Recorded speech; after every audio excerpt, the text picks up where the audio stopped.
As-Sunnah Foundation.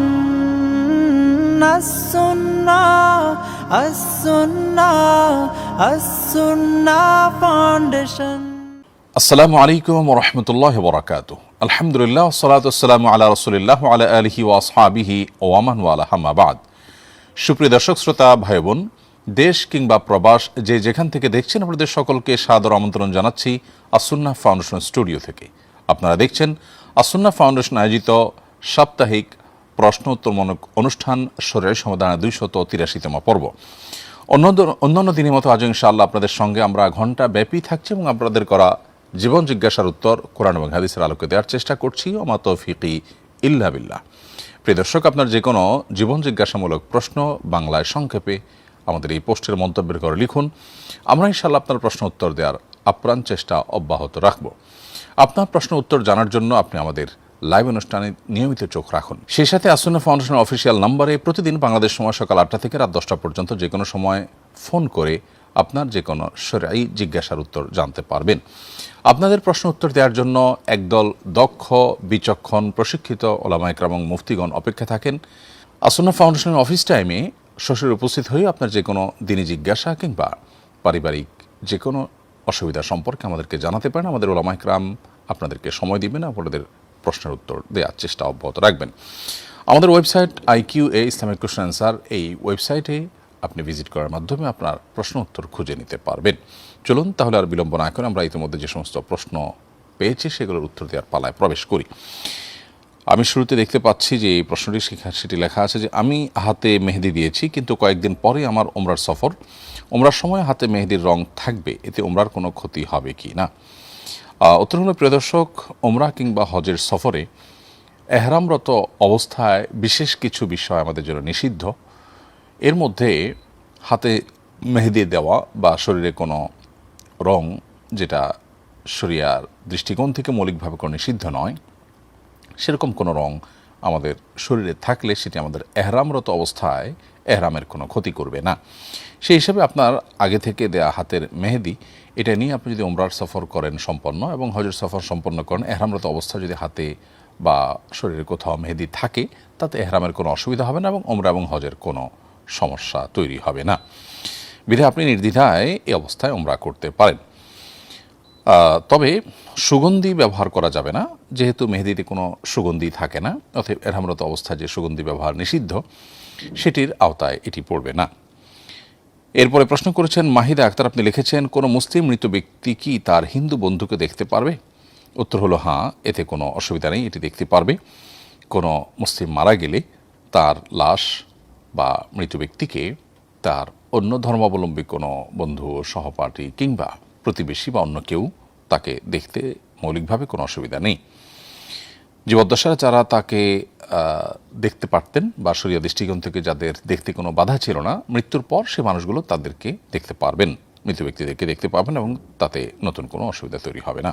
এরপরে প্রশ্ন হলো, মানুষের উপর জুলুম করার কারণে রাষ্ট্রীয় আদালতে কেউ শাস্তি পেলে কিয়ামতের দিন কি আল্লাহ সে অপরাধের জন্য তাকে আবার শাস্তি দিবেন? খুবই গুরুত্বপূর্ণ প্রশ্ন। এই প্রশ্ন উত্তর হলো, দুনিয়ার আদালতে যদি কারোর বিচার হয়, কোনো অপরাধের কারণে তিনি যদি শাস্তি পান, সেই শাস্তিটা যদি শরিয়া যে শাস্তি নির্ধারণ করেছে সেরকম শাস্তি হয়, তাহলে সেক্ষেত্রে এই শাস্তিটা তার জন্য কাফফারার ভূমিকা রাখবে। তার যে গুনাহ হয়েছে সেই গুনাহ মোচনের কাজ দিবে এবং এই শাস্তির জন্য সে আখিরাতে আল্লাহর কাছে আর শাস্তি পাবে না, যদি তিনি এই শাস্তি দুনিয়াতে যেটি তাকে আদালত থেকে দেওয়া হলো সেটির পাশাপাশি আল্লাহর কাছে তওবায়ে নাসুহা বা খাঁটি অন্তরে তওবা করেন।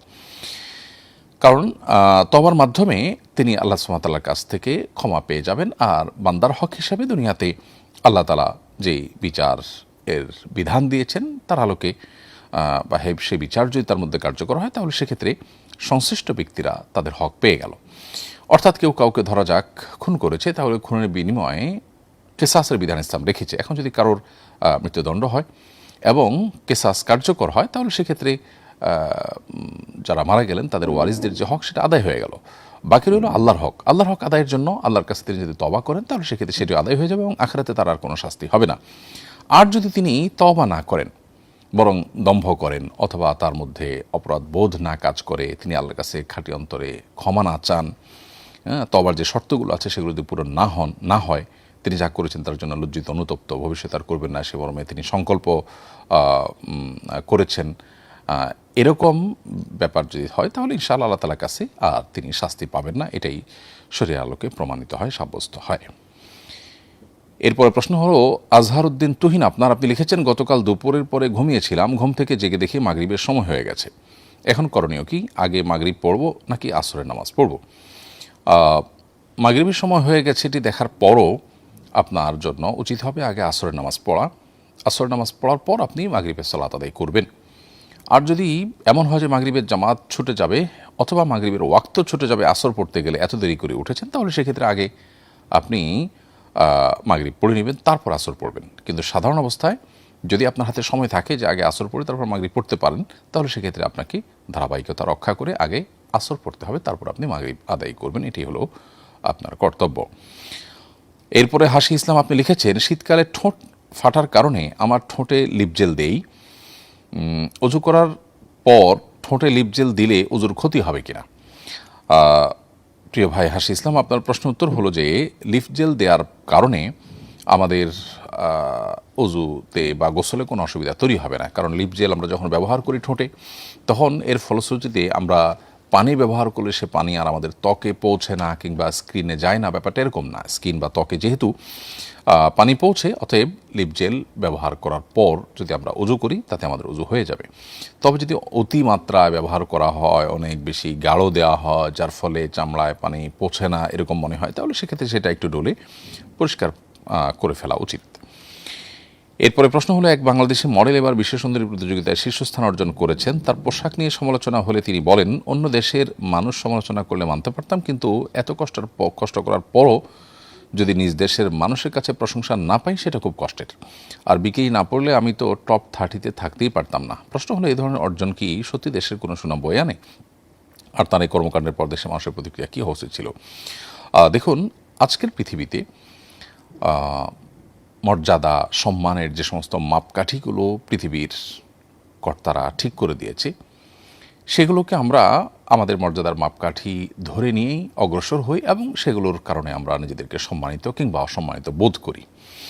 অথচ একজন মুসলমানের মর্যাদা এবং অমর্যাদার মাপকাঠি আল্লাহ সুবহানাহু ওয়া তাআলা ঠিক করে দিয়েছেন। আল্লাহ বলেছেন ইন্না আকরামাকুম ইনদাল্লাহি আতকাকুম, তোমাদের মধ্যে সবচেয়ে সম্মানিত সে ব্যক্তি যে ব্যক্তি সবচেয়ে বেশি তাকওয়াবান।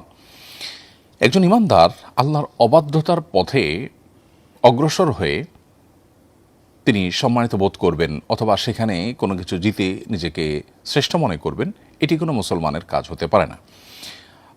একজন মুসলিম হিসাবে, আল্লাহর প্রতি বিশ্বাসী বান্দা হিসাবে, আল্লাহর সৃষ্টি হিসাবে আল্লাহ রাব্বুল আলামিনের দেওয়া এই মানদণ্ডের বাইরে গিয়ে মানুষের তৈরি করা মানদণ্ড, বিশেষ করে যে মানুষগুলো গোটা পৃথিবীতে নানাভাবে অশান্তি সৃষ্টি করে রেখেছে, পৃথিবীর বিভিন্ন জায়গায় অশান্তি জিয়ে রেখেছে, যারা মানুষ মারার অস্ত্র এবং হাতিয়ার তৈরি করে পরস্পরের সাথে গর্ব করেন, তাদের তৈরি করা মাপকাঠির উপর ভিত্তি করে আমরা নিজেদের মর্যাদা অমর্যাদা নির্ণয় করছি, এটা হলো সবচেয়ে দুর্ভাগ্যজনক অধ্যায়।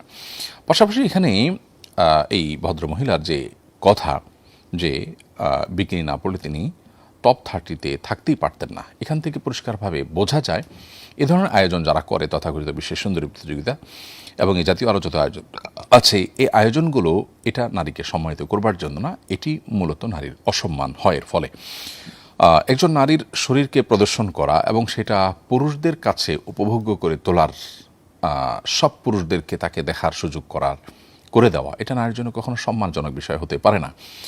আপনি বিজ্ঞাপন দিচ্ছেন একটা পণ্যের, কিন্তু সেখানে মূলত কোনো নারীকে বিভিন্নভাবে উপস্থাপন করছেন, নারীর শরীরের বিভিন্ন অংশকে আপনি তুলে ধরার চেষ্টা করছেন, এটা নারীর জন্য অবমাননাকর। এটি বোঝার জন্য পণ্ডিত হওয়ার কোনো প্রয়োজন নেই। নারী অধিকারের ব্যাপারে যদি সত্যি আমরা সোচ্চার হয়ে থাকি, তাহলে সেক্ষেত্রে বৃদ্ধ নারী, অসুস্থ নারী, অসহায় নারী অথবা কৃষ্ণাঙ্গ নারী, তাদের অধিকার রক্ষা করবার প্রয়োজন অনেক বেশি। কিন্তু সেটার জন্য আমরা কতটা কাজ করি? তথাকথিত নারী অধিকারের নামে আমরা নারীদেরকে যে বিভিন্ন ক্ষেত্রে উপস্থাপন করছি, রিসেপশনগুলোতে তাদেরকে বসাচ্ছি, কম বয়সী সুন্দরী মেয়েদেরকে দেখে দেখে মূলত কাস্টমারদের মনোরঞ্জনের জন্য তারা ব্যবহৃত হচ্ছেন এবং সেটি খুবই স্পষ্ট। অতএব এটি কখনো নারীর জন্য সম্মানজনক বিষয় নয়। অতএব পশ্চিমাদের তৈরি করে দেওয়া বা আল্লাহর অবাধ্যদের তৈরি করে দেওয়া মানদণ্ডের ভিত্তিতে কোনো মুসলমান সম্মান অসম্মান নির্ধারণ বা নির্ণয় করতে পারেন না।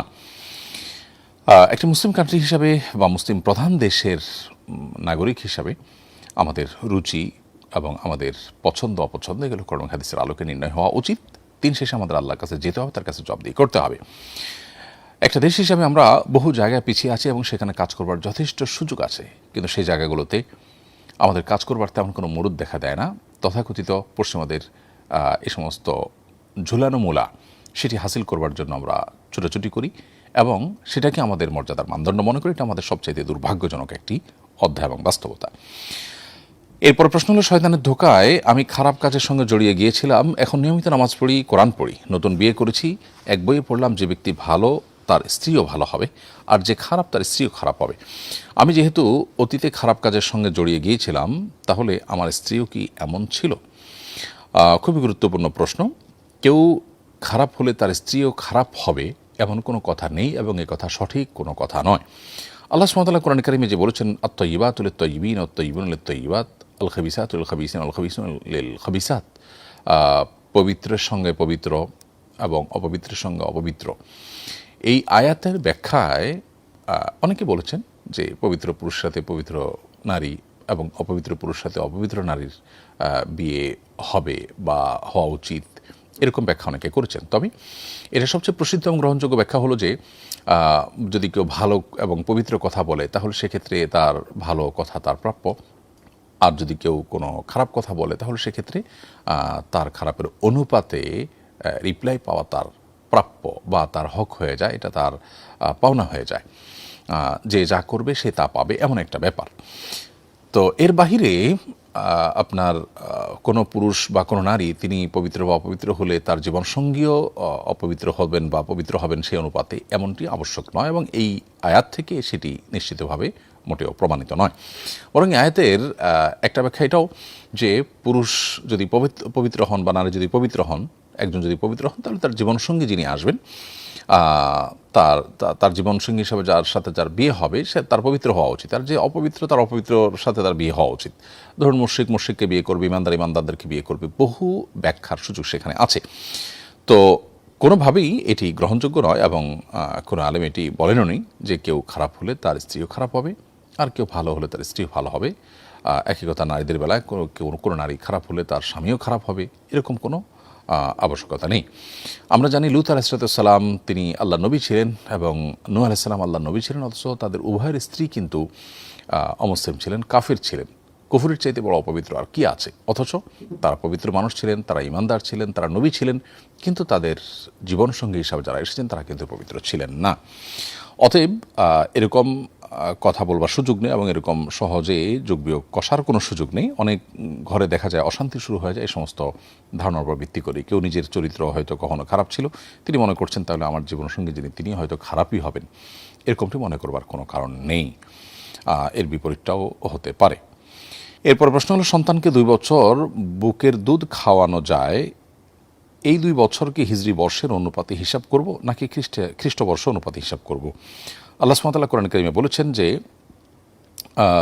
ওয়াল ওয়ালিদাতু ইউরদি'না আওলাদাহুন্না হাওলাইনি কামিলাইনি লিমান আরাদা আন ইউতিম্মার রাদাআহ, যে সমস্ত মায়েরা দুধ পানের সময়সীমাকে পরিপূর্ণ করতে চান তারা 2 বছর দুধ পান করাবেন, তাদের সন্তানদেরকে 2 বছর দুধ পান করাবেন এবং 2 বছর পর্যন্ত দুধ পান করানোর এই সময়সীমা আমাদেরকে নির্ধারণ করতে হবে, পরিমাপ বা নির্ণয় করতে হবে হিজরি বর্ষের অনুপাতে। শুধু এটিই নয়, শরিয়ার যত বিধিবিধান আছে সমস্ত বিধিবিধানগুলো কার্যকর হবে মূলত চন্দ্রবর্ষের হিসাবে, যেটাকে আমরা হিজরি বর্ষ বলছি। এটি সৌরবর্ষ বা খ্রিস্টীয় বর্ষের হিসাবে হিসেব করা যাবে না। অতএব চন্দ্রবর্ষের হিসাবে 2 বছর আপনার সৌরবর্ষ বা খ্রিস্টীয় বর্ষের তুলনায় কয়েকদিন কম হবে। অতএব সেই হিসাবে আমাদেরকে হিসাব করতে হবে। জাকাত বা অন্যান্য সকল হিসাব নিকেশ সবগুলো হিজরি বর্ষ আকারেই বা তার আলোকে আমাদেরকে করতে হবে। এরপর প্রশ্ন হলো, কোনো জালিমের ফাঁসির রায় কিংবা মৃত্যুতে আনন্দ প্রকাশ বা মিষ্টি বিতরণ করার শরীয়ী বিধান কি? যদি কোনো ব্যক্তি জালিম হিসাবে প্রসিদ্ধ হয় এবং তার জুলুমে মানুষ অতিষ্ঠ থাকে, কিংবা কোনো ব্যক্তি যদি ইসলাম এবং মুসলমানদের খুব চিহ্নিত শত্রু হয়ে থাকে, এবং তার মৃত্যু অথবা তার মৃত্যুর ঘোষণা, তার মৃত্যুদণ্ড, এই বিষয়গুলো সাধারণ মানুষের জন্য স্বস্তির কারণ হয়।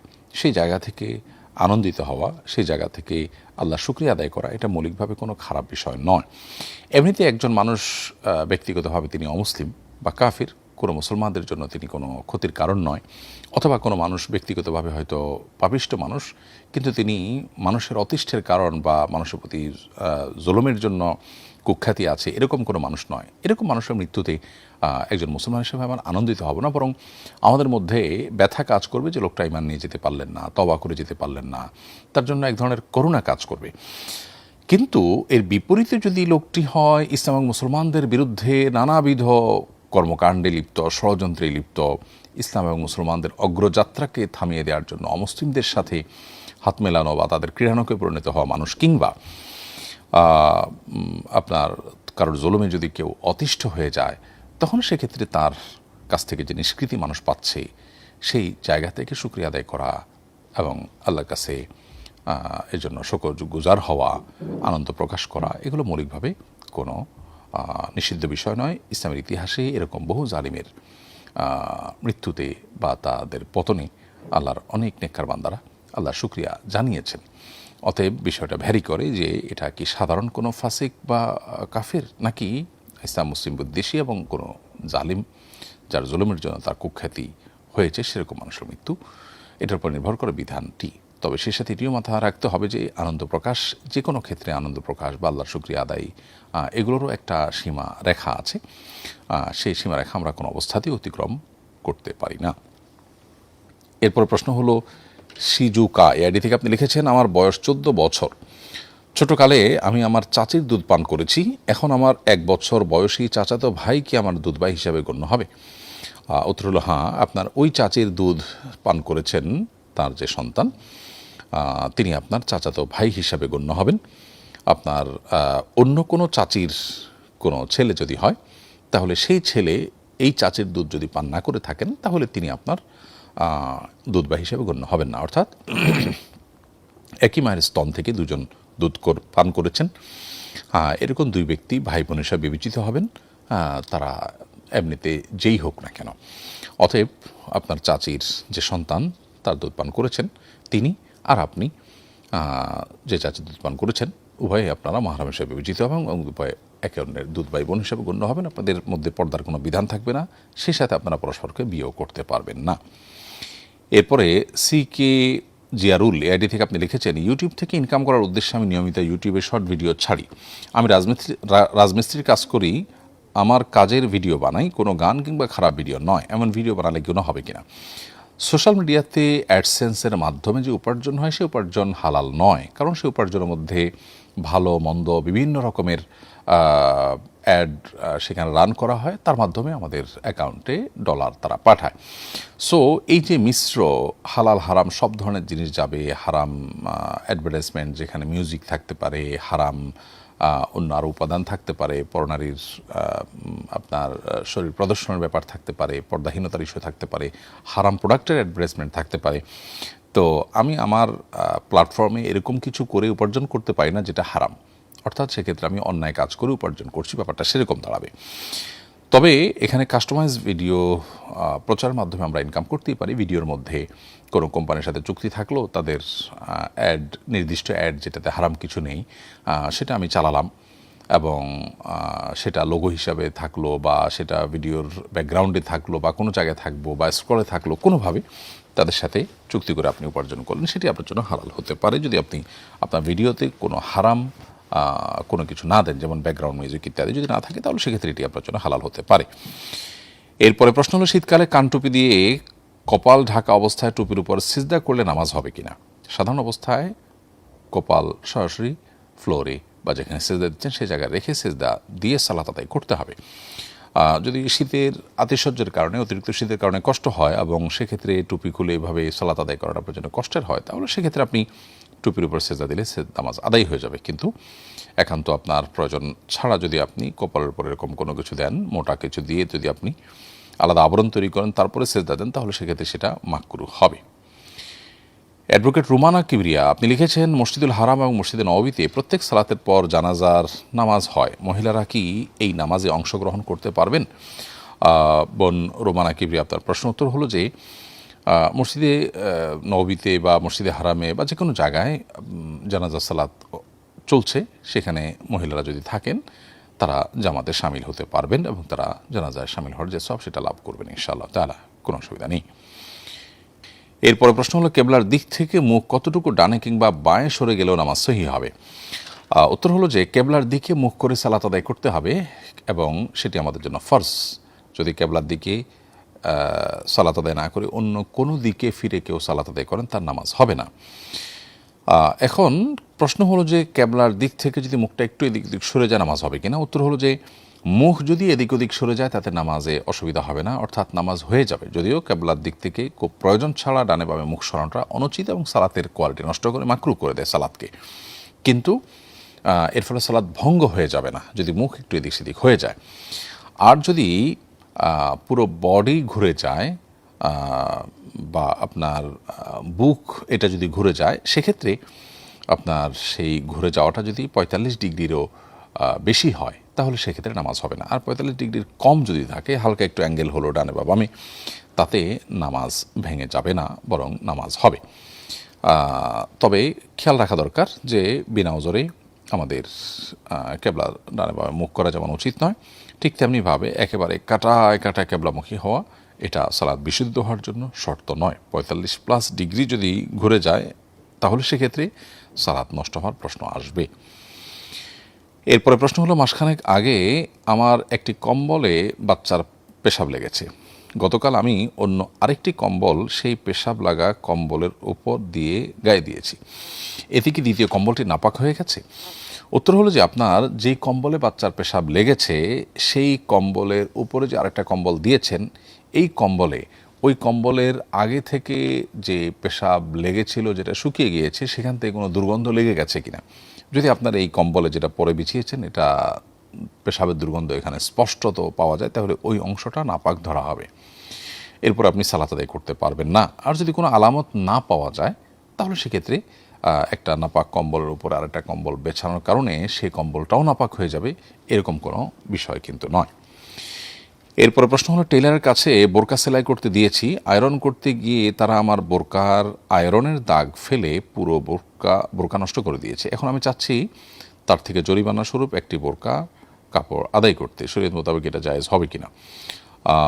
উত্তর হলো হ্যাঁ, যদি আপনার কাপড় সত্যি সে এত বেশি নষ্ট করে থাকে যার ফলে এটা আর ব্যবহার উপযোগী না থাকে, তাহলে সেক্ষেত্রে তার কাছ থেকে আপনি এই বোরকা যখন তাকে দিয়েছেন তখন এটার যে ভ্যালু ছিল সেই ভ্যালুটা তার কাছ থেকে আপনি আদায় করতে পারবেন এবং বোরকাটা সে রেখে দিবে। আর যদি আপনি তার কাছ থেকে যে কাপড় আপনার যে পোশাক আপনার নষ্ট হয়েছে সেই নষ্ট হওয়া পোশাকটা আপনার পুরোপুরি নষ্ট হয়ে না যায় বরং খুব আংশিক নষ্ট হয়, তাহলে যে পরিমাণ এটার ভ্যালু কমেছে এই নষ্ট হওয়ার ফলে সেই পরিমাণ আপনি জরিমানা তার কাছ থেকে আদায় করতে পারবেন। এরপরে প্রশ্ন হলো, আমার মায়ের দুটি বিয়ে হয়েছে, তার প্রথম স্বামী মারা যাওয়ার পর আমার বাবার সাথে বিয়ে হয়, আগের সংসারেও তার ছেলে মেয়ে আছে, মা মারা গেছেন, তার ত্যায্য সম্পত্তি আমরা দ্বিতীয় সংসারের সন্তানরাই পাবো নাকি প্রথম সংসারের সন্তানরাও পাবো? খুবই গুরুত্বপূর্ণ আরেকটি প্রশ্ন, মাশাআল্লাহ। এই প্রশ্ন উত্তর হলো যে আপনার মায়ের আগের যে সংসার ছিল সেই সংসারে আপনার মায়ের গর্ভ থেকে যে সমস্ত সন্তানের জন্ম হয়েছে তার আগের স্বামী থেকে, সেই সন্তানরাও আপনার মায়ের রেখে যাওয়া সম্পদের ভাগ পাবে, অর্থাৎ তারা সবাই আপনাদের ভাই হিসেবে বিবেচিত হবে এবং ছেলেদের জন্য যে হক সে হকটা আপনারা যেরকম পাবেন তারাও ঠিক একই অনুপাতে পাবে। আর যদি আপনার মায়ের আগের যে স্বামী ছিলেন সেই ভদ্রলোকের অন্য কোনো স্ত্রী থেকে কোনো সন্তান হয়ে থাকে তাহলে তারা তো আপনার মায়ের সন্তান নয়, আপনার মায়ের গর্ভ থেকে জন্ম নেওয়া সন্তান নয়, যার কারণে তারা আপনার মায়ের সম্পদ থেকে কোনো কিছু পাবে না, সেরকম কেউ যদি থেকে থাকে। তাহলে খোলাসা কথা হলো যে আপনার মার আগের স্বামী থেকে যে সন্তান হয়েছে তার গর্ভে, সেই সন্তানরা তার গর্ভ থেকে যারা জন্মগ্রহণ করেছেন আগের স্বামীর মাধ্যমে তারাও আপনাদের ভাই হিসেবে বিবেচিত হবে এবং আপনার মায়ের রেখে যাওয়া সম্পদে তারাও ভাগ পাবে, আপনারা যেভাবে ভাগ পাবেন একইভাবে। এরপরে প্রশ্ন হলো, প্রোবায়োটিক ড্রিঙ্কস কি হালাল? এ ধরনের ড্রিঙ্কস তৈরির পদ্ধতি হলো বিভিন্ন ফলের রস একত্রে একটি পাত্রে রাখা হয়, সে পাত্রে চিনি এবং পানি দেওয়া হয়, চিনি, পানি এবং ফলের রস একত্রে 5-6 দিন রেখে দেওয়া হয়, এরপর খাওয়া হয়। উত্তর হলো প্রোবায়োটিক ড্রিঙ্কস এটি মানুষের হজমের জন্য উপকার হিসাবে প্রসিদ্ধ এবং যে প্রক্রিয়া এটি তৈরি করা হয় সাধারণত এই প্রক্রিয়া তৈরি করার ফলে এটি পান করার কারণে নেশা তৈরি হয় না। যদি নেশা তৈরি না হয় তাহলে সেক্ষেত্রে এটি পান করাতে কোনো অসুবিধা নেই। যদি কোনোভাবে নেশা উদ্রেক করে সেরকম যদি হয় তাহলে সেক্ষেত্রে সেটি হারাম হবে, কারণ কুল্লু মুস্কিন হারাম, যেটা নেশা উদ্রেককারী হয়, নেশা সৃষ্টি করে যেটি, সেটি পান করা হারাম হয়। অতএব নেশা উদ্রেক না করলে এরকম কোনো কিছু পান করা বা খাওয়া মৌলিকভাবে সম্পূর্ণ জায়েজ আছে। এমডি ইব্রাহিম মিয়া লিখেছেন, ফরজ গোসল না করে গেরস্থলী কাজ করা যাবে কিনা? উত্তর হলো, ফরজ গোসল করা ছাড়াও গেরস্থলী কাজ করতে পারে। কারোর গোসল ফরজ হয়েছে, পরবর্তী ফরজ নামাজের আগে আগে তিনি গোসল করে ফেলতে হবে নামাজের প্রয়োজনে। আর এর মধ্যবর্তী যে সময়টা আছে এই সময়ের মধ্যে তিনি যে কোনো কাজ চাইলে করতে পারেন, গেরস্থলী কাজ, দুনিয়াবী কোনো কাজ, ক্ষেত খামার বা ঘরোয়া কোনো কাজ, রান্না বাড়া, কুটাকাটি, এগুলো সব তিনি করতে পারেন। তবে এক্ষেত্রে উত্তম হলো ফরজ গোসল হয়েছে, গোসল একটু দেরিতে করতে হলেও কোনো কাজ করার আগে উজু করে নেওয়া। উজু করে আপনি এবার গেরস্থলী কাজ করলেন বা যে কোনো দুনিয়াবী কাজ করলেন, সেটি হলো সবচেয়ে উত্তম এবং সুন্নাহ। যদি সেটা কোনো কারণে করতে না পারেন তাহলে সেক্ষেত্রে আপনার কোনো ফরজ তরক হবে বা কোনো গুনাহ হবে, ব্যাপারটা কিন্তু সেরকম না। এরপরে প্রশ্ন করেছেন এমডি আব্দুল্লাহ, আপনি লিখেছেন, কবর জিয়ারতের সুন্নাহসম্মত পদ্ধতি কি? উত্তর হলো, কবর জিয়ারতের সুন্নাহসম্মত পদ্ধতি হলো কবরের পাশে দাঁড়িয়ে কবরবাসীকে সালাম দেওয়া। সালামুন আলাইকুম দারা কওমিন ওয়া ইন্না ইনশাআল্লাহু বিকুম লাহিকুন নাসআলুল্লাহ লানা ওয়া লাকুমুল আফিয়া। আমরা এভাবে কবরবাসীর জন্য দোয়া করতে পারি, এক বছর দিয়ে আমরা করতে পারি আসসালুল্লাহ লানা ওয়া লাকুমুল আফিয়া। আবার আসসালামু আলাইকুম ইয়া আহলাল কুবুর মিনাল মুসলিমিন আল মুসলিমাত ওয়াল মুমিনিন ওয়াল মুমিনাত, এটিও এক বর্ণনা এসেছে, তবে আগের বর্ণনাটি অধিকতর বিশুদ্ধ। এছাড়াও কবর জিয়ারতের আরও বিভিন্ন দোয়া আছে, বিভিন্নভাবে মুর্দাকে সালাম পেশ করার কথা বলা আছে। অতএব যে কোনোভাবে আপনি মুর্দাকে সালাম পেশ করলেন, সুন্নাহসম্মত যে কোনো দোয়াকে অনুসরণ করে, সেটাই কবর জিয়ারতের পদ্ধতি। তাহলে জিয়ারত মানে হলো মূলত সাক্ষাৎ করা। সো কবরবাসীর সঙ্গে সাক্ষাৎ করে তাদেরকে আমরা সালাম নিবেদন করলাম, মানে হলো তাদের জন্য শান্তির দোয়া করলাম। এরপর আমরা চাইলে কিবলামুখী হয়ে মুর্দার জন্য আলাদা করে সেখানে দোয়া করতে পারি, সেটা করা যেতে পারে, অপশনাল। বিভিন্ন রেওয়ায়তের আলোকে, বিশেষ করে মুসলিম আমাদের একটি রেওয়ায়তের আলোকে এটি কিছুটা সাব্যস্ত হয়। তবে কবর জিয়ারতের মূল আমলটাই হলো কবরবাসীকে সালাম পেশ করা, এবং সালাম পেশ করার মাধ্যমেই কিন্তু তাদের জন্য দোয়া করা হয়, শান্তির দোয়া করা হয়, আল্লাহ যেন তাদেরকে মাফ করে দেন সেজন্য দোয়া করা হয়। অতএব এই দোয়া যথেষ্ট। দোয়া যদি একান্ত সেখানে আলাদা করে সালাম পেশ করার পর দোয়া করতে হয়, তাহলে সেক্ষেত্রে কিবলামুখী হয়ে মুর্দার জন্য আলাদা করে দোয়া করা যেতে পারে। এরপরে প্রশ্ন হলো, একবার আত্মহত্যার চেষ্টা করেছিলাম কিন্তু আল্লাহ আমাকে রক্ষা করেছেন, আত্মহত্যার চেষ্টার গুনাহ থেকে কীভাবে মাপ পেতে পারি? আত্মহত্যা করা যেহেতু গুনাহ, কাবিরা গুনাহ, অতএব কাবিরা গুনার জন্য চেষ্টা করাটাও গুনাহ। যেটা অপরাধ সেটার জন্য চেষ্টা করা বা অ্যাপ্রোচ নেওয়া, সেটাও কিন্তু অপরাধ হিসাবে বিবেচিত হয়। সেই দৃষ্টিকোণ থেকে আপনার আত্মহত্যার চেষ্টা করাটাও কিন্তু অপরাধ হিসাবে গণ্য। কিন্তু এটার জন্য যদি আপনার কাছে তওবা নাসুহা করেন, যে আর জীবনে কখনো কোনো কঠিন পরিস্থিতিতে আল্লাহর রহমতের আশা ছেড়ে দিয়ে নিরাশ হয়ে জীবনকে শেষ করে দেওয়ার এইরকম কোনো সিদ্ধান্তে আপনি আসবেন না।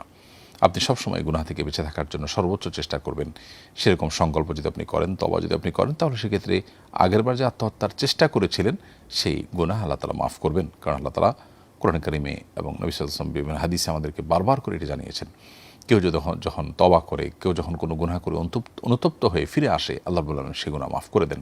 আল্লাহ বলেছেন, ইন্নাল্লাহা ইয়াগফিরুয যুনুবা জামিআ। আল্লাহ বলেছেন, ওয়া তুবু ইলাল্লাহি জামিআন আইয়ুহাল মুমিনুন। হে ঈমানদারগণ, তোমরা সবাই আল্লাহর কাছে তওবা করো, আল্লাহ তাআলা তোমাদের সমস্ত গুনাহ মাফ করবেন। আল্লাহ বলেছেন, লা তাকনাতু মির রাহমাতিল্লাহ, ইন্নাল্লাহা ইয়াগফিরুয যুনুবা জামিআ। তোমরা আল্লাহর রহমত থেকে আশা ছেড়ে দিও না, আল্লাহ সব গুনাহ মাফ করবেন। কিন্তু তওবা করতে হয়, তওবা করলে আশা করা যায় আপনি আল্লাহর কাছ থেকে এটি মাফ পেয়ে যাবেন। এমডি ইউনুস লিখেছেন, আমি একজন হিন্দু মেয়েকে বিয়ে করেছি, বিয়ের সময় সে মুসলিম হয়েছিল, আমাদের একটি কন্যা সন্তান আছে। এখন সে বলছে সে মন থেকে মুসলিম হয়নি, সে হিন্দু ধর্ম পালন করতে চায়, আমার করণীয় কি? ভাই ইউনুস, আপনার প্রশ্ন উত্তর হলো যে কোনো মেয়ে যদি আপনার কাছে ইসলাম গ্রহণ করার অভিনয় করে থাকে এবং পরে সে সেটা ক্লিয়ার করে, এবং সে যদি এখন হিন্দু ধর্মে ফিরে যেতে চায় বা হিন্দু ধর্মের অনুসারী হিসেবে নিজেকে প্রকাশ করে বা হিন্দু ধর্ম তার ভালো লাগে সে বলে, তাহলে সে মুসলিম নয়, এবং এক্ষেত্রে আপনাদের মধ্যে অটোমেটিক বিবাহ বিচ্ছেদ হয়ে যাবে। কারণ স্বামী স্ত্রীর মধ্যে কোনো একজন যদি অন্য ধর্মাবলম্বী হয়ে যায় বা মোরতাদ হয়ে যায় বা ইসলাম থেকে বাহির হয়ে যায়, তাহলে সে আর মুসলমান থাকে না। অতএব কেউ যদি বলে যে হিন্দু ধর্ম আমার ভালো লাগে বা আমি হিন্দু ধর্ম পালন করতে চাই, তাহলে সে আর মুসলমান থাকে না। তার মানে তার ইসলামের প্রতি বিশ্বাস এটা দুর্বল হয়ে গেছে বা বিশ্বাস আর নাই। ইসলামের প্রতি পরিপূর্ণ বিশ্বাস থাকলে সে অন্য ধর্মের অনুসরণ করতে পারে না বা করতে চাইতেও পারে না। অতএব পরিপূর্ণ বিশ্বাস না থাকলে কেউ ইমানদার হয় না। সেই জায়গা থেকে আপনাদের মধ্যে বিচ্ছেদ অটোমেটিক হয়ে গেছে তার এই মানসিকতার কারণে। এবং আপনার যে কন্যা সন্তান তার মাধ্যমে হয়েছে, সেই সন্তানের বাবা হিসেবে আপনি বিবেচিত হবেন এবং সারা জীবন আপনি তার বাবা হিসাবেই গণ্য হবেন শরীরের আলোকে। সেটি সম্পূর্ণ ভিন্ন বিষয়। প্রিয় দর্শক, অনুষ্ঠানের আমরা দেখতে দেখতে একেবারে ঠিক মাঝামাঝি পর্যায়ে পৌঁছেছি। সময় হয়েছে ছোট্ট একটি বিরতিতে যাওয়ার। বিরতির পর আমরা ইনশাআল্লাহ আবারও ফিরে আসবো শরীর সমাধান অনুষ্ঠানে। আশা করছি আমাদের সঙ্গেই থাকবেন। ব্যক্তি স্বাবলম্বী না হলে পরিবার এগোবে না, পরিবার না এগোলে সমাজ এগোবে না, সমাজ না এগোলে রাষ্ট্র থমকে দাঁড়াবে।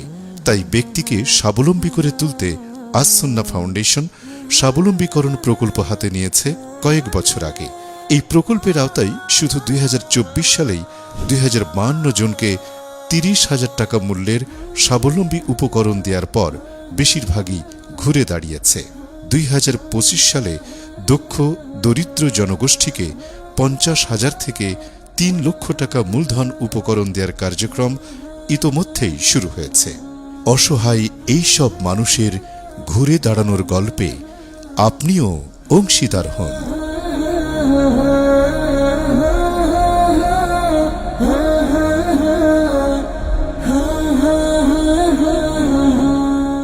প্রিয় দর্শক, বিরতির পর আবার আপনাদেরকে স্বাগতম জানাচ্ছি শরীয়ী সমাধান অনুষ্ঠানে। আপনারা দেখছেন আস সুন্নাহ ফাউন্ডেশন আয়োজিত সাপ্তাহিক প্রশ্ন উত্তরমূলক অনুষ্ঠান শরীয়ী সমাধানের 283তম পর্ব। বিরতির আগে আমরা অনেকগুলো প্রশ্ন উত্তর দিয়েছি আল্লাহ তাআলার অশেষ অনুগ্রহে। এ পর্যায়ে আমি দেখতে পাচ্ছি যে প্রশ্নটি সেটা লিখেছেন ইমরান হোসাইন। আপনি লিখেছেন, এক শিক্ষকের কাছে আমি প্রাইভেট পড়তাম। তিনি আমার কাছ থেকে টাকা পেতেন, আমি সেটা তখন পরিশোধ করতে পারিনি। হঠাৎ একদিন তিনি দুর্ঘটনায় মারা গেছেন। এখন আমি কিভাবে তার টাকা পরিশোধ করব?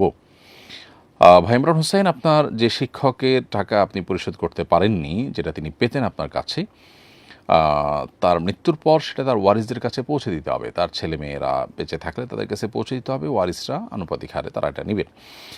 আর যদি ওয়ারিসদেরকে খুঁজে কোনোভাবে এটি পৌঁছানো সম্ভব না হয়, তাহলে সেক্ষেত্রে আপনি তার তরফ থেকে সাদাকা করে দিবেন। অর্থাৎ এই নিয়তে সাদাকা করবেন ওই পরিমাণ টাকা, যে আল্লাহ এটার সওয়াব আমার সে শিক্ষকের আমলনামায় তুমি পৌঁছে দিও। ইনশাআল্লাহ বিদিনল্লাহ তাতে আপনি দায়মুক্ত হয়ে যাবেন। এরপরে প্রশ্ন হলো, একসময় আমার মনে হতো সকল ধর্মই সঠিক, তাই আমি সকল ধর্মই কম বেশি পালন করতাম এবং ইসলামের উপর আমার অনেক প্রশ্ন ছিল। পরবর্তীতে আমি ভুল বুঝতে পেরেছি। এখন করণীয় কি? আমাকে পরামর্শ দিয়ে দুশ্চিন্তামুক্ত করবেন প্লিজ। প্রিয় ভাই, আপনার প্রশ্ন উত্তর হলো যে যখন আপনার মধ্যে এ ধরনের সংশয় ছিল যে ইসলাম সঠিক না অন্য ধর্ম সঠিক, বা আদৌ ধর্ম এটার কোনো বাস্তবতা আছে না মানুষের তৈরি, নাউজুবিল্লাহ মিন যালিক, এরকম কোনো ওয়াসওয়াসা বা এরকম কোনো সংশয় আপনার মধ্যে যদি থেকে থাকে, সেটা কিন্তু সুস্পষ্ট কুফরি। একজন ইমানদার তিনি সবসময় কুফরি থেকে বেঁচে থাকার জন্য সংগ্রাম তাকে করতে হবে। সামান্য সংশয় আসলেও বা সংশয়ের মধ্যে মানুষ যদি পড়ে যায়, সেটার মধ্যে সেটাকে তিনি গ্রহণ করেন এবং লালন করেন, তাহলে তিনি বেঈমান হয়ে যান। অতএব আপনার সংশয় থাকার কারণে আপনি ইমানদার ছিলেন না। পরবর্তীতে আপনি বলেছেন যে আপনি আপনার ভুল এটা বুঝতে পেরেছেন এবং ভুল বুঝে আপনি এখন পরিপূর্ণ ইসলামে যদি এসে থাকেন এবং ইসলামের প্রতি পরিপূর্ণ দৃঢ় বিশ্বাস আপনার থাকে, আলহামদুলিল্লাহ আপনি ইমানদার হিসেবে গণ্য। এখন ইসলামের যে বিধিবিধান আছে সেগুলো মেনে চলা, মুখে আপনার আল্লাহর একত্ববাদ, নবী সাল্লাল্লাহু আলাইহি ওয়াসাল্লামের রিসালাতের সাক্ষ্য দেওয়া, এটা আপনার কর্তব্য। এবং আপনি আগে যে গুনাহ হয়েছে বা আগে যে আপনার সংশয় আপনার মধ্যে কাজ করেছে, সেটা আপনি পরবর্তীতে ইসলামে আসার কারণে ইনশাআল্লাহ ক্ষমা হয়ে যাবে এবং সেটার জন্য আপনি নিশ্চয়ই অনুতপ্ত। সেজন্য আপনি নিশ্চয়ই আপনার ভুলের জন্য নিজেকে ভৎসনা করছেন। অতএব এর মাধ্যমে আপনার সে সময়ের যে সমস্ত চিন্তা ছিল, ভুল চিন্তা, সেগুলোর কারণে আপনি আল্লাহর কাছে কোনো দায়ী হবেন না ইনশাআল্লাহ তাআলা। কারণ আল ইসলাম ইয়াহদি মা কানা ক্বাবলাহ, নবী সাল্লাল্লাহু আলাইহি ওয়াসাল্লাম বলেছেন, ইসলাম মানুষের পূর্বের সব কিছুকে ধ্বংস করে দেয় বা মাফ করিয়ে দেয়। সো আপনি যখন ইসলাম গ্রহণ করেছেন, এখন নতুন করে ইসলামের প্রতি দৃঢ় বিশ্বাস এসেছে, আপনার আগে যে সংশয় ছিল, ওয়াসওয়াসা ছিল, সেটা আল্লাহর কাছ থেকে আপনি ক্ষমা পেয়ে যাবেন। এরপরে প্রশ্ন হলো, হায়েজ অবস্থায় গোসল করে ভেজা শরীরে যে গামছা দিয়ে মোছা হয় সেই গামছা নাকি নাপাক হয়ে যায়, ভেজা গামছা কি পুরোপুরি ধৌত করতে হয়? উত্তর হলো যে আপনি কোনো কারণে শরীর নাপাক হয়েছে, গোসল ফরজ হয়েছে, তাহলে সেক্ষেত্রে আপনার গায়ে ভেজা কোনো গামছা দিলে যে গামছা নাপাক হবে তা কিন্তু না। একজনের ধরুন গোসল ফরজ হয়েছে, গোসল করার পর শরীরে কোনো নাপাক নেই, গোসল করা হয়ে গেছে, পুরো শরীর পাক পবিত্র হয়ে গেছে, এখন তিনি কোনো গামছা দিয়ে সেটা মোছামুছির কাজ করলেন, তাতে কোনো অসুবিধা নেই, এই গামছার নাপাক হবে না।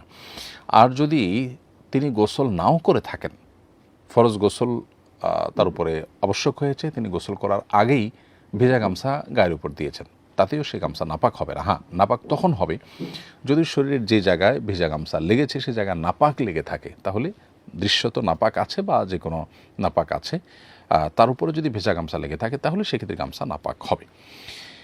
এক বোনের দুর্ঘটনায় পা ভেঙে গেছে, পায়ে প্লাস্টার করা হয়েছে, এতদিন তিনি সেই পা বাদ দিয়ে অজু করতেন, এখন তিনি হায়েজ থেকে পবিত্র হতে চান কিন্তু প্লাস্টার করা জায়গায় পানি লাগানো নিষেধ, এই অবস্থায় তিনি কিভাবে ফরজ গোসল করবেন? প্লাস্টার করা অংশ বাদ দিয়ে গোসল করলে কি পবিত্রতা আদায় হবে?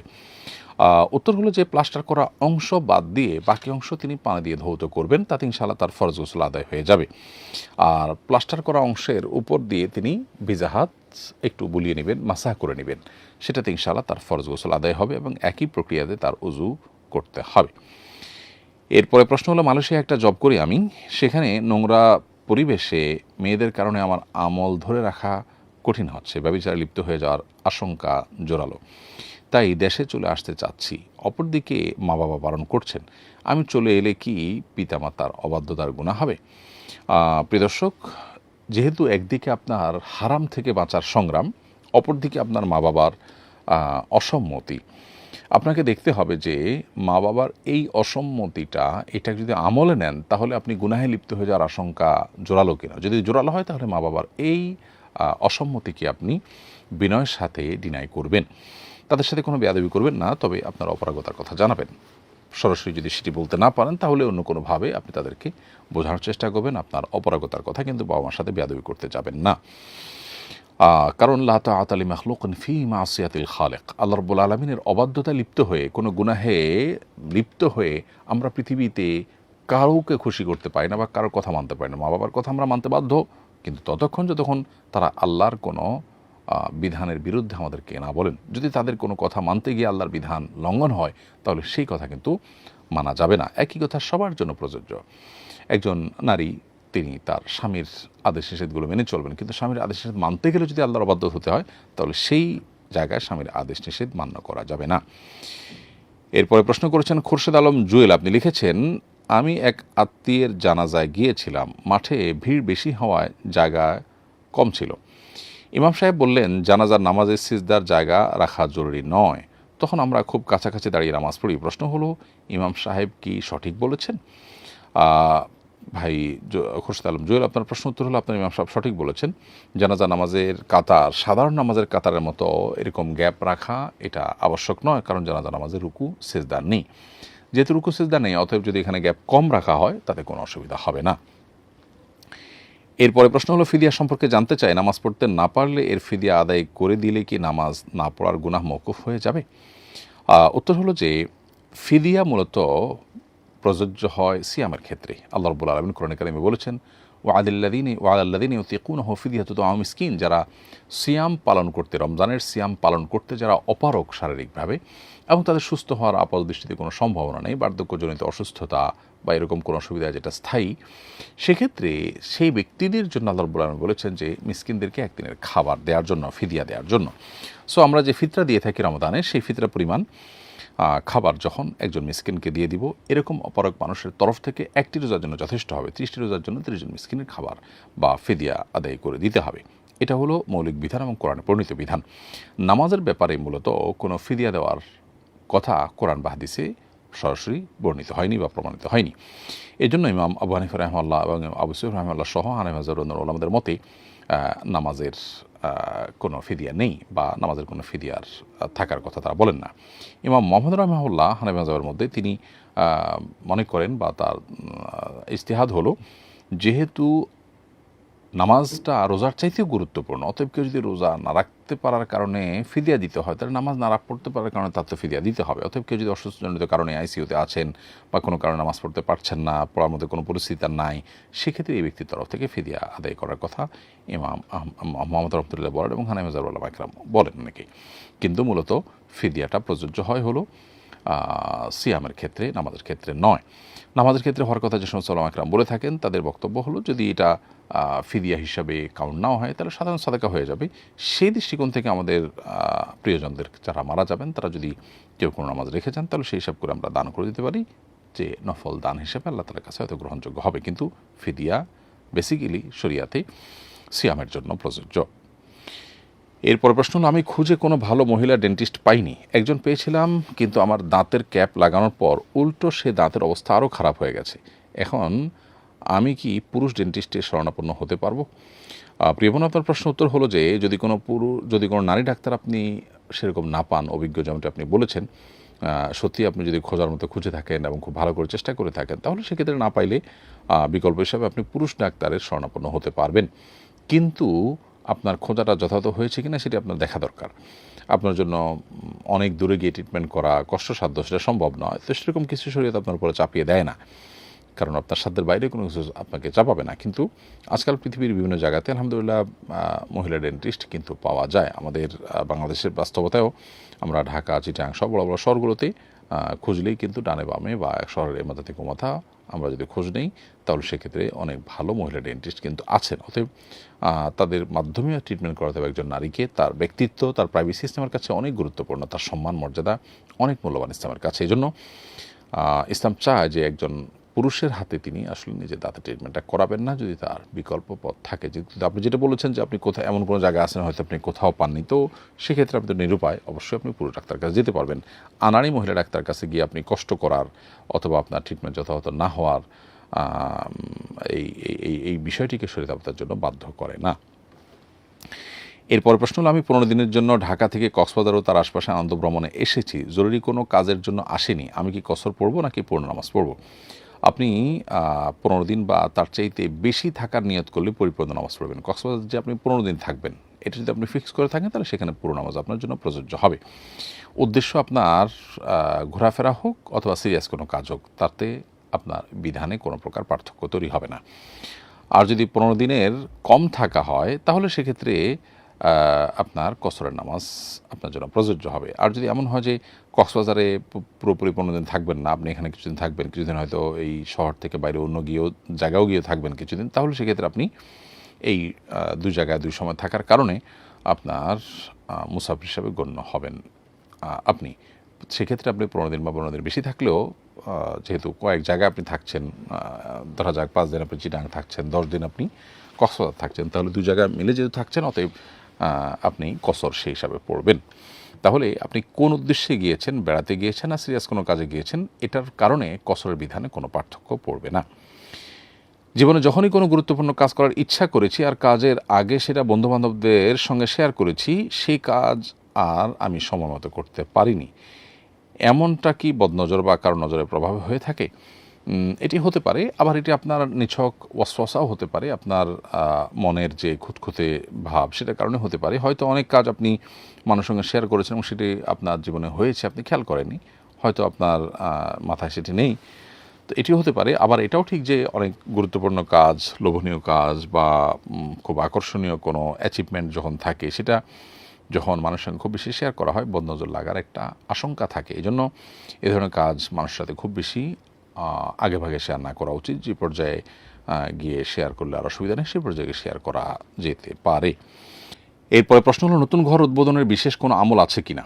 উত্তর হলো, আমরা যখন নতুন কোনো ঘরে উঠব, নতুন কোনো দোকান বা নতুন কোনো অফিসে উঠব, সেক্ষেত্রে সহিহ মুসলিমে খাওয়ালা বিনতে হাকিম রাদিয়াল্লাহু তাআলা আনহা বর্ণিত একটা হাদিস থেকে একটি আমলের কথা আমরা জানি। সেটি হলো নবী সাল্লাল্লাহু আলাইহি ওয়াসাল্লাম বলেছেন, তোমাদের কেউ যদি কোনো নতুন জায়গায় উঠে, তাহলে কোনো নতুন জায়গায় গিয়ে উঠলে সে যেন পড়ে আউযু বিকালিমাতিল্লাহি তাম্মাতি মিন শাররি মা খালাক, আউযু বিকালিমাতিল্লাহি তাম্মাতি মিন শাররি মা খালাক। যার অর্থ হলো, আল্লাহ রাব্বুল আলামিন যত ক্ষতিকর বস্তু সৃষ্টি করেছেন সেগুলোর ক্ষতি থেকে আল্লাহর কাছে আমি আশ্রয় চাই।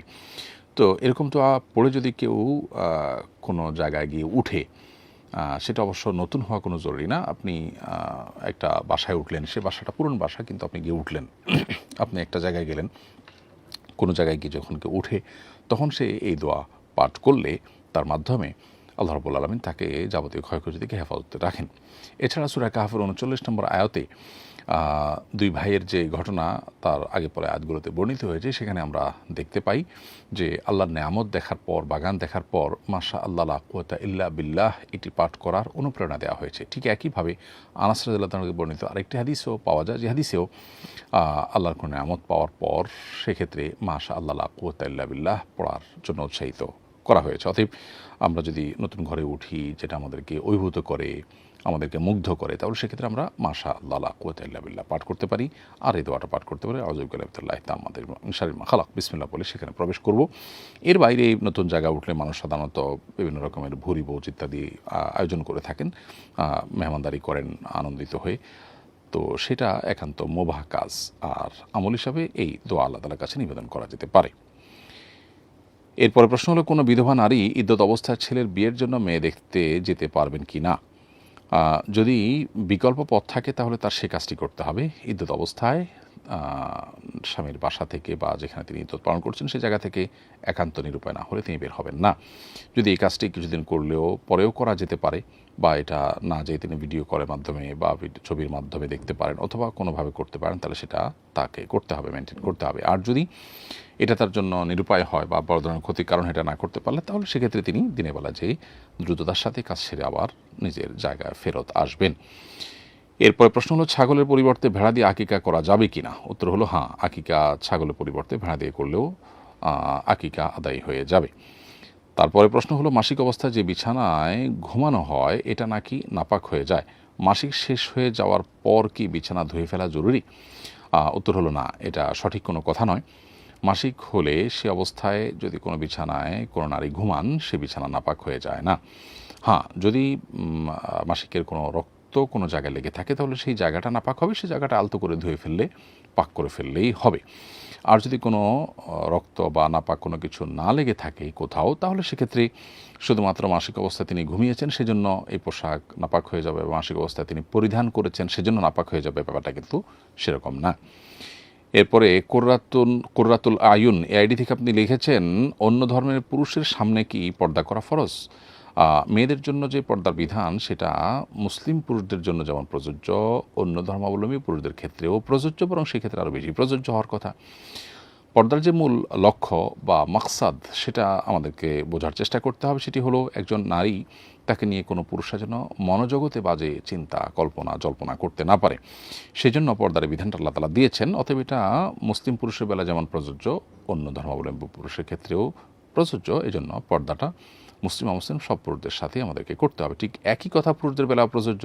পুরুষরা তাদের চোখের যে পর্দা করবেন সেটি শুধুমাত্র মুসলিম নারীর বেলায় প্রযোজ্য তা নয়, অন্য ধর্মাবলম্বী নারীর ক্ষেত্রেও একই বিষয় প্রযোজ্য হবে। তাদের দিকেও দৃষ্টিপাত করা, এটা পরনারীর প্রতি দৃষ্টিপাত করা, এটা শরীয়ত দৃষ্টিকোণ থেকে পুরুষের জন্য হারাম হবে, সেটি মুসলিম নারী হোক কিংবা অমুসলিম নারী হোক। এম আব্দুল মাজিদ আপনি লিখেছেন, জামাতে নামাজ পড়লে 4 রাকাত বিশিষ্ট নামাজে 1 রাকাত না পেলে 3 বৈঠক হয়, প্রত্যেক বৈঠকে কি তাশাহুদ দুরূদ পড়তে হবে? ভাই আব্দুল মজিদ, আপনি যদি 4 রাকাত বিশিষ্ট নামাজের মাত্র 1টা রাকাত মিস হয়, তাহলে সেক্ষেত্রে ইমামের সাথে দ্বিতীয় রাকাতে তো বসতেই হয়, এবং সেটি আপনার সিরিয়ালে প্রথম। আবার আপনি যখন ইমাম সালাম ফেরানোর পরে নামাজ আদায় করছেন, ছুটে যাওয়া নামাজ, সেই রাকাতে তখন আপনাকে বসতেই হচ্ছে, আবার ইমামের সাথে শেষ বৈঠকেও বসতে হচ্ছে, তাহলে মোট 3টা বৈঠক হচ্ছে। প্রশ্ন হলো, সব বৈঠকে তাশাহুদ পড়বেন কিনা? উত্তর হলো সব বৈঠকে আপনি তাশাহুদ পড়বেন। আর দুরুদটা হলো আপনার যে নিজের শেষ বৈঠক আছে, ইমাম সালাম ফেরানোর পর যে আপনার ছুটে যাওয়া 1 রাকাত আদায় করবেন, সে আদায় করার পর ওই রাকাতে যে বৈঠক করবেন সেই বৈঠকে আপনি দুরুদ পাঠ করবেন।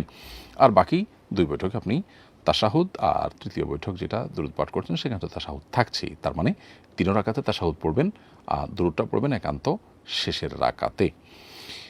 এরপরে প্রশ্ন হলো, আমার মায়ের গয়না চুরি হয়েছে, আমার ফুফি কাঁঠাল পাতা গণনা করে বলতে পারেন কে চুরি করেছেন, এই পদ্ধতিতে চোর শনাক্ত করা জায়েজ হবে কিনা? উত্তর হলো না, এটা চোর শনাক্ত করার কোনো শরঈ বা গ্রহণযোগ্য কোনো পদ্ধতি নয়।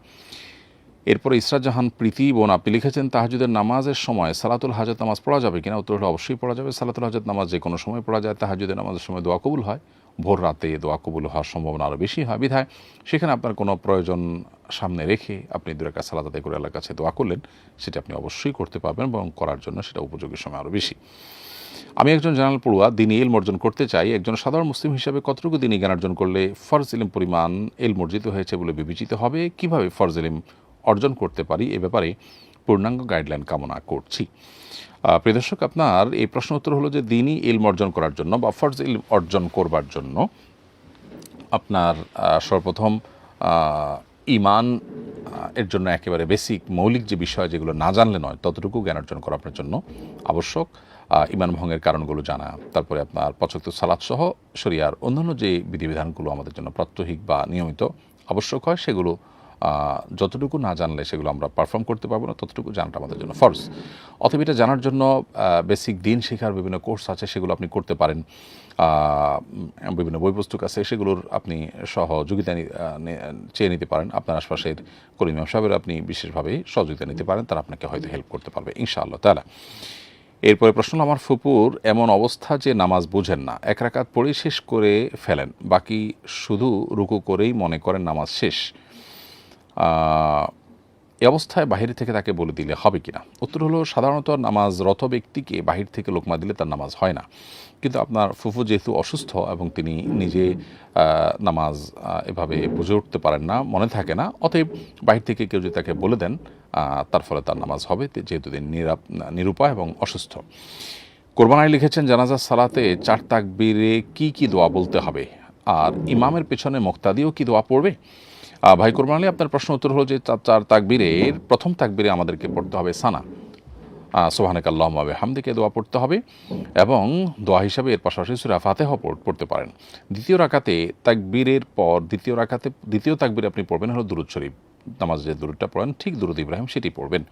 এরপর তৃতীয়বার আল্লাহু আকবার বলে তাকবীর পড়ার পর আপনি জানাজার অর্থাৎ মুর্দাবির জন্য আপনি দোয়া করবেন, আল্লাহুম্মা গফির লিহাইয়িনা ওয়া মাইয়িতিনা, আরও যত রকম দোয়া আছে, আল্লাহুম্মা গফির লাহু ওয়ারহামহু ওয়াকরিমহু ওয়াহসিনহু ইত্যাদি ইত্যাদি যে দোয়াগুলো হাদিসে বর্ণিত আছে, মুর্দার জন্য দোয়া করবেন 3 নম্বর তাকবীরের পর। এরপর 4র্থ তাকবীরের পর আপনি সালাম ফেরাবেন। এখানে তাকবীরের সময় হাত উঠানোর দরকার নেই, হাত বাঁধাই থাকবে, মুখে শুধু তাকবীর বলে প্রথম তাকবীরে সানা, ফাতিহা, দ্বিতীয় রাকাতে দুরুদ, এবং তৃতীয় রাকাতে মুর্দার জন্য দোয়া, এবং চতুর্থ তাকবীরের পর সালাম ফেরাবেন। তাহলে প্রত্যেকটা তাকবীরের পর আপনাকে এই নির্দিষ্ট দোয়া পড়তে হবে। এর মধ্যে তাকবীরগুলো পড়া আবশ্যক, এই দোয়াগুলো পড়া কিন্তু ফরজ কিংবা ওয়াজিব নয়। কোনো কারণে যেগুলো মিস হয়ে যায়, শুধু আল্লাহু আকবার 3-4টা তাকবীর আপনি দিয়েছেন এবং সালাম ফিরিয়েছেন, তাহলে কিন্তু যথেষ্ট হবে। এরপর প্রশ্ন করেছেন, প্রেগনেন্ট অবস্থায় কি সহবাস করার ক্ষেত্রে কোনো বিধিনিষেধ আছে? উত্তর হলো, শরিয়া দৃষ্টিকোণ থেকে কোনো বিধিনিষেধ নাই, তবে চিকিৎসকদের যদি কোনো পরামর্শ থাকে তাহলে সেক্ষেত্রে সেটি আমলে নেওয়া উচিত, নিজেদের কল্যাণ অকল্যাণ বিবেচনা করার খাতিরে। মেহেদি দিয়ে হাতে ময়ূরের অবয়ব আঁকা জায়েজ হবে কিনা? সম্পূর্ণ ময়ূরের অবয়ব থাকবে না, চোখ মুখ থাকবে না, পা থাকবে না, শুধু শরীরের আর পাখনার অংশটুকুর অবয়ব থাকবে, এটা জায়েজ হবে কিনা? উত্তর হলো, শুধু ডামি যদি থাকে, যেটাতে আসলে পরিপূর্ণ অঙ্গ প্রত্যঙ্গ থাকবে না, জাস্ট বোঝা যাবে এই টাইপের কিছু, ডামি টাইপের কিছু, তাহলে সেক্ষেত্রে সেটি জায়েজ হতে পারে। আর যদি চোখ মুখ সব কিছু স্পষ্ট বোঝা যায়, তাহলে সেক্ষেত্রে সেটা জায়েজ হবে না, সুস্পষ্টভাবে গুনাহ হবে। এরপর প্রশ্ন হলো, আমার প্রতিবেশী একজন অমুসলিম ব্যক্তি, যিনি আমার খুবই বিশ্বস্ত, আমি কি তার ব্যবসায় বিনিয়োগ করতে পারবো, কিংবা তার সঙ্গে যৌথভাবে ব্যবসা করতে পারবো কিনা? উত্তর হলো, যৌথভাবে ব্যবসা করা জায়েজ হতে পারে আপনার অমুসলিম প্রতিবেশীর সাথে। শর্ত হলো ব্যবসাটা হালাল হতে হবে, আর লভ্যাংশ ভাগের ক্ষেত্রে শরিয়ার যে আপনার নীতিমালা আছে সেটা আপনাকে ফলো করতে হবে, শতাংশ হারে ভাগ করতে হবে, এবং লাভ লোকসান সর্বাবস্থায় মূলধন অনুপাতে বন্টন হবে। অর্থাৎ একজন মুসলমানের সাথে ব্যবসা করতে গেলে যে বিষয়গুলো আপনাকে মেনটেন করতে হয়, মুসলিম হলেও তার সাথেও সেই বিষয়গুলো আপনাকে মেনটেন করতে হবে। সুদের লেনদেন তার সাথে করলেন, সে অমুসলিম, তার জন্য তো আসলে বিধিবিধান প্রযোজ্য নয়, অতএব সেই যুক্তিতে যদি আপনি তার সাথে সুদের লেনদেন করেন, তাহলে সেটা কিন্তু জায়েজ হবে না। এরপর বিয়ে, সন্তান জন্ম, অন্যান্য সময় হিজরা সম্প্রদায়ের টাকা দিতে প্রেশার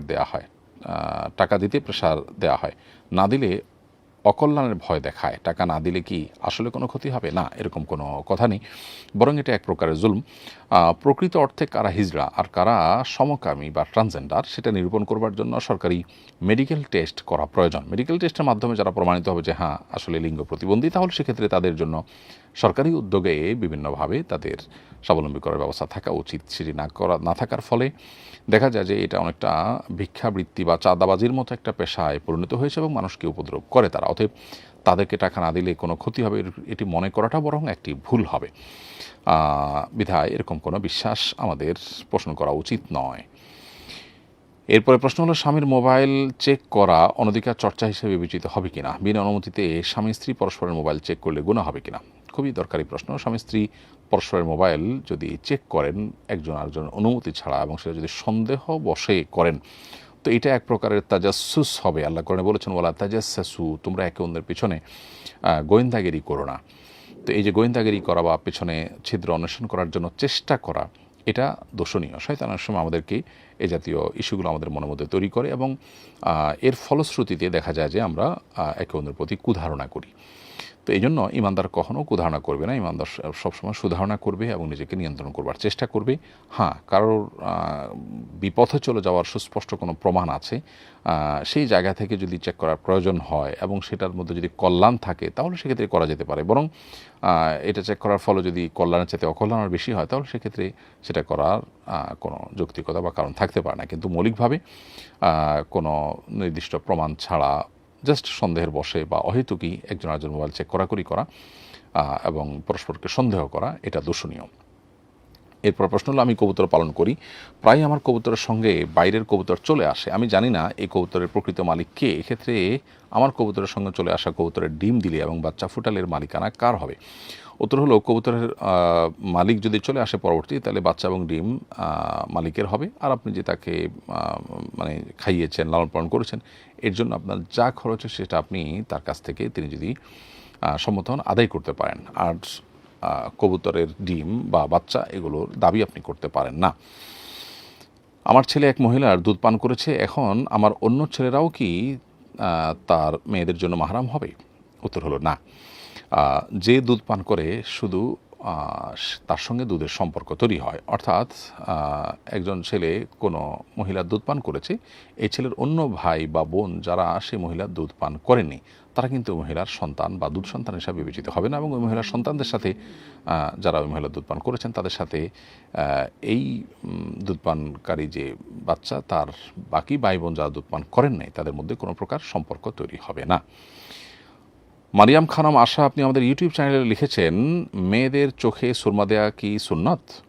নবী করিম সাল্লাল্লাহু আলাইহি ওয়াসাল্লাম সুরমা ব্যবহার করেছেন, সেই জায়গা থেকে সুরমা ব্যবহার করাটা সুন্নতে আদাহ বা অভ্যাসগত সুন্নাহ, এটা সুনানুল হুদা বা আপনার আমলগত ইবাদতগত সুন্নাত নয়।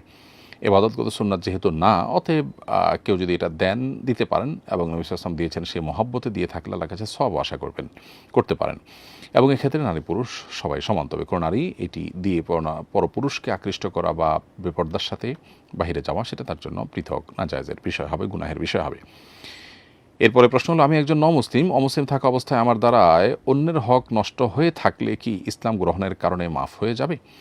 উত্তর হলো যে, অমুসলিম থাকা অবস্থায় যদি আপনি কোনো অপরাধ করে থাকেন, আল ইসলাম ইয়াহদিউ মা কানা ক্বাবলাহ, ইসলাম তার পূর্বের সব গুনাহগুলোকে মাফ করে দেয়, ফলে অন্যের সব গুনাহ আপনার মাফ হয়ে যাবে। কিন্তু মানুষের হক যেটা নষ্ট করেছেন সেটা কারোর অর্থকরী সংশ্লিষ্ট হতে পারে বা অন্য কোনো মানুষের হক, সেটা কিন্তু মানুষের কাছ থেকে আপনাকে আদায় করে, মানে মানুষের কাছ থেকে মাপ চেয়ে নিতে হবে কিংবা তাকে তার হক ফিরিয়ে দিতে হবে। ধরুন কারো টাকা আপনি কোনোভাবে অন্যায়ভাবে আত্মসাৎ করেছেন বা আপনি ভোগ করেছেন, তাহলে সেক্ষেত্রে ইসলাম গ্রহণ করার ফলে সব গুনাহ মাফ হলেও তার এই সম্পদ আত্মসাতের যে গুনাহ সেটা কিন্তু মাফ হবে না, এবং এটার জন্য কিন্তু আপনি তার কাছ থেকে অবশ্যই মাপ চেয়ে নিতে হবে কিংবা তার সে পাওনা তাকে পরিশোধ করে দিতে হবে।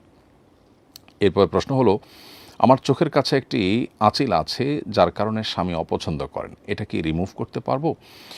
বোন, যদি আপনার স্বামী অপছন্দ করেন বা এটা আপনার সৃষ্টিগত ত্রুটি মনে করেন, তাহলে সেক্ষেত্রে এটা অবশ্যই আপনি রিমুভ করতে পারেন।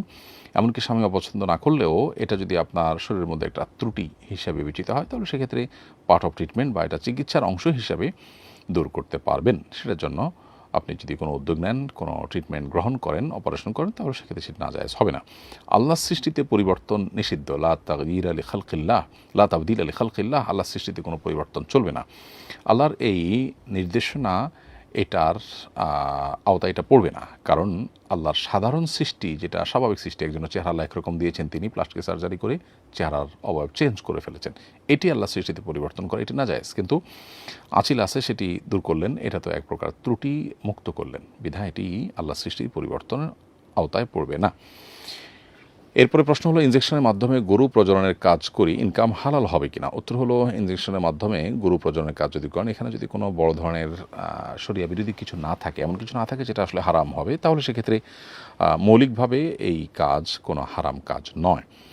এর বিনিময়ে আপনি পারিশ্রমিকও গ্রহণ করতে পারবেন। অতএব এটাকে আপনি পেশা হিসাবে নিতে পারেন, বা আপনার পার্ট অফ বিজনেস আপনি এটাকে করতে পারেন। প্রিয় দর্শক, দেখতে দেখতে আমরা অনুষ্ঠানের একেবারে শেষ প্রান্তে চলে এসেছি। সময় হয়েছে বিদায় নেওয়ার। আজকে এ পর্যন্ত। ইনশাআল্লাহ আল্লাহ তাআলা যদি আমাদেরকে ভালো রাখেন, নিরাপদে রাখেন, সুস্থ রাখেন, ইনশাআল্লাহ পরবর্তী সপ্তাহে আপনাদের সঙ্গে আবারও দেখা হবে একই অনুষ্ঠানে। সে পর্যন্ত আল্লাহ আমাদের সবাইকে নেক আমলের সাথে রাখুন, ঈমানের সাথে রাখুন, এবং আমাদের সবাইকে সুস্থ রাখুন, নিরাপদে রাখুন। জাযাকুমুল্লাহ খাইর। আসসালামু আলাইকুম ওয়া রাহমাতুল্লাহি ওয়া বারাকাতুহু। আসুন্নাহ ফাউন্ডেশন, উম্মার স্বার্থে সুন্নাহর সাথে।